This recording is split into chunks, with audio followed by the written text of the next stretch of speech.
big trouble now! Yeah, shut up!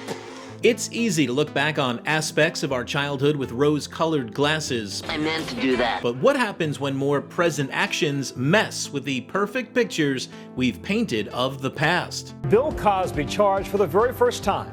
More than 50 women have come forward accusing the legendary comedian. Hey friends, I'm Jimmy Gaddis. Welcome to Nostalgic. So why am I posing this question? We recently created some content for our Facebook and Instagram accounts looking back at Howard the Duck.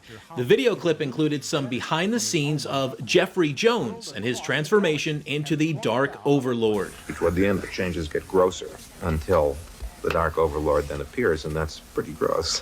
What I didn't know at the time was that Jones was arrested and pleaded no contest in 2003 to hiring a 14-year-old boy to pose for sexually explicit photos.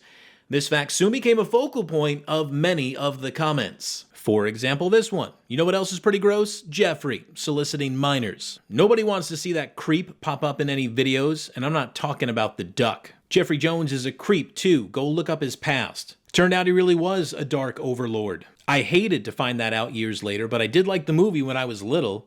Something similar happened with a post remembering Paul Reubens, aka Pee-wee Herman. In 2001, he was under investigation as part of the same probe that netted Jeffrey Jones. After police searched Reubens' home, the Big Adventure star turned himself in on a misdemeanor charge of possessing child pornography. Reubens has always claimed it was vintage erotica artwork. The charges were dropped as Reubens pleaded guilty to a lesser charge of obscenity. Both of those reels made me somewhat hesitant when considering a post related to Bill Cosby. This one, though, was about the actor who played Cliff Huxtable's dad, and how he was the same guy who voiced Panthro in the Thundercats. Since Cosby wasn't the focus of the post, there was no kickback from followers. But again, it definitely made me think twice before moving forward with it. If you need a refresher, or maybe we're living under a rock, Cosby spent nearly 3 years in prison after being found guilty of drugging and sexually assaulting a woman before his conviction was overturned and he was released in 2021. Bill, get up! You're going home. Dozens of women have accused Cosby of wrongdoing over the years. He has denied all of those allegations.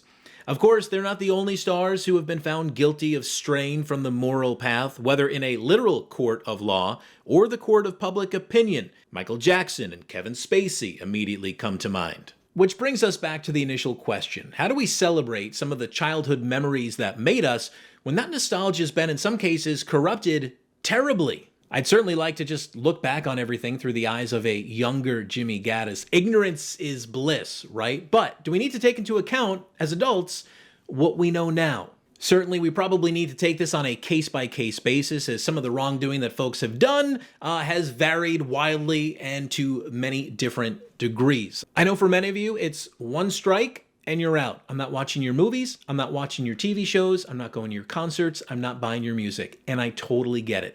But what about the folks who have done the time, say, for the crime? Like Jeffrey Jones. He was sentenced to 5 years probation, had to register it as a sex offender. Once, when I thought I had the smallpox, Doc Cochran slapped me in the face. Afterwards, he still landed some roles. I remember being surprised to see him in Deadwood. And I was super excited. Hey, oh, it's Jeffrey Jones. It's the principal from Ferris Bueller's Day Off. Yeah, I didn't know at the time what I know now. And maybe for Jeffrey Jones, he made it easy, oftentimes playing the villain in the movies that I remember him most for in the 80s. So it's even easier maybe to just continue seeing him as the bad guy. Then there's Cosby. I mean, he was the star. His name was in the title, The Cosby Show. It has been much more difficult for me to look at this show like I used to. I mean, it's centered around this beloved, larger-than-life comedian.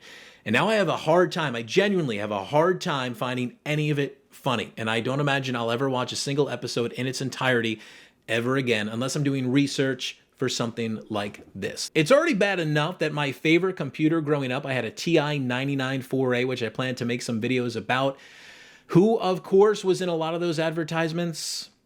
He was. So I'm going to have to do a little bit of weighing when it comes time to pick my visual elements for that one.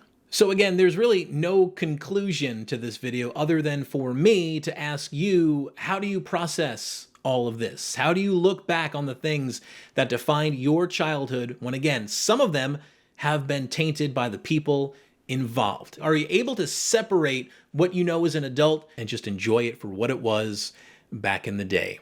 Let me know in the comments. Are there any TV shows, movies, bands, musical acts that you won't follow or watch anymore? If you enjoyed this video, or at the very least, if it made you think, hit that like button and subscribe for more content that'll make you feel nostalgic for the 80s and the 90s. And I promise the next video, we're gonna have a lot more fun. And of course, you can always check out my Mo2 Moments every Monday, where we look back on an episode of He-Man and the Masters of the Universe, the original animated series.